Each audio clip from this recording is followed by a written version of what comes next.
I'm Paul Reitmier from Silver Creek Smokers. I'm the pit builder, manufacturer, designer of all the pits that I build. I learned how to make pits by trial and error in the early days. What worked, what didn't work, chopping and changing, different chimney sizes, different fireboxes, different cutouts for your dampers, different size holes from where your firebox meets your main chamber, how it cooked, hot spots, cold spots, one chimney, two chimneys. I get asked that a lot, why you put two chimneys? That's just what I do. I'll put one chimney on my Iron Age pit, how I find that work optimum. Yeah, but I just taught myself, basically self-taught.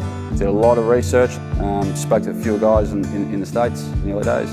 And yeah, just got my own designs down and went from there, just modified them to a point now where I'm happy. I know that they're working at their optimum.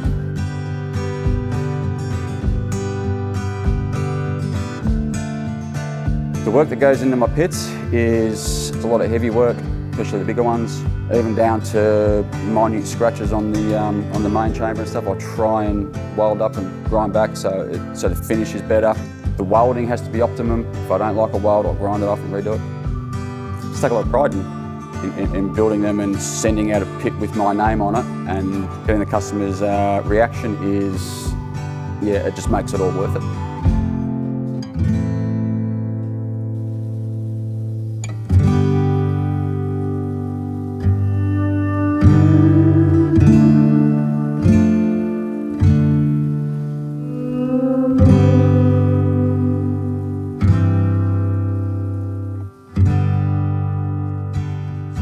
Yeah, since around 2005-06, when I built my first pit, obviously I was probably the only pit builder in the country at the time for quite a few years, and it was very difficult to sell a pit at the time.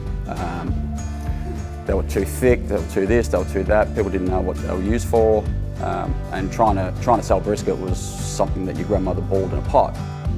But obviously now, there's a lot of good pit builders out there who are doing a great job, seeing some awesome pits coming out of different places, and yeah, and to be a part of that and just see it grow from nothing to what it is now, and the barbecue scene, yeah, from very, very little to it's a whole industry, both barbecue and pit building.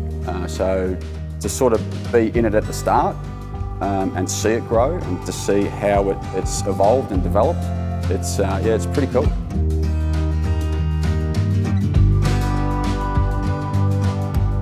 Usually when people buy a pit, generally speaking, it's a pit for life. You don't buy one and then, use it for a couple of years and, let it sit in the corner. The people who buy smokers and people who are into barbecue are very serious about it. Like myself, very passionate, and their pits mean a lot to them, what they do to me. To see them getting used and producing some amazing barbecue out of them, it's extremely humbling for me to see that. And keeps me going, man. I have to admit, keeps me going.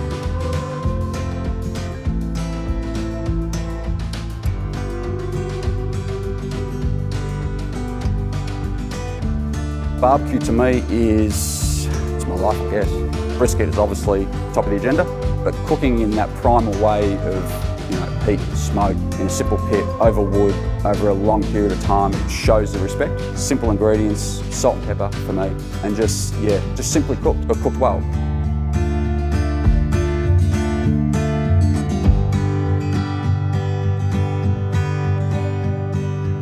I'd almost have a smoke ring around me, I reckon, if you cut me enough.